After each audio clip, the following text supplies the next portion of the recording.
All right, I'm here to talk about the F word, feminism. Okay.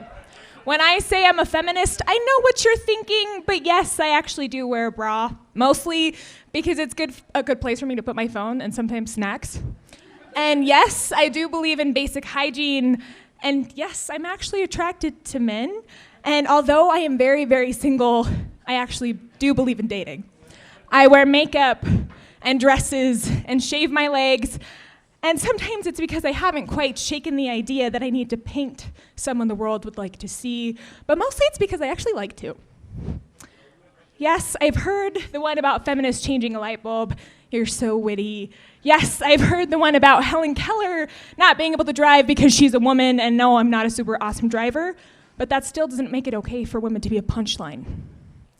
I was patterned after my mother Eve. I was not made to be subtle. I live in a bulletproof glass house. If you want to look in it, I'll be reading in my stormtrooper pajamas. If you throw stones, they will fall into a pile, and you can use them to build a wall to block me from view when you get tired of me, and I will use them to shatter a glass ceiling and sleep under the sky. When I say I'm a feminist, you think I hate men, but don't mistake me for a misandrist. I do not spend most of my weekend nights throwing darts at pictures of the patriarchy or plotting to chain down all toilet seats, though sometimes I'm tempted.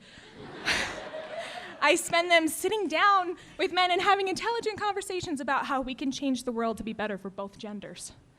When I say that I'm a feminist, you think I hate stay-at-home mothers. But believe it or not, that's actually what I want to be. My mother was a stay-at-home mother, and she raised 7 children and didn't even forget us at a gas station more than once.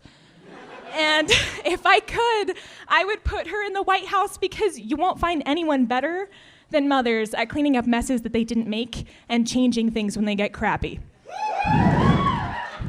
American feminism began when women were done wading through the amniotic fluid of the birth of this nation, knowing that they had no birthright.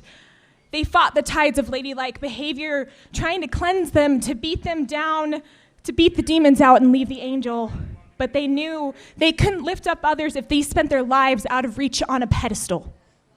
And I recognize my privilege. I can say, I've been reading Common Sense by Thomas Paine, so men say that I'm intense or I'm insane, and complain about being forever alone because I'm assertive and seen as pushy. When women across the world say, I've been reading, and are shot in the head.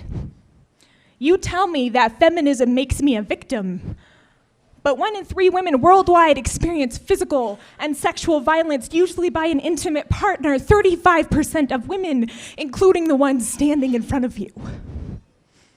And it wasn't feminism that did that.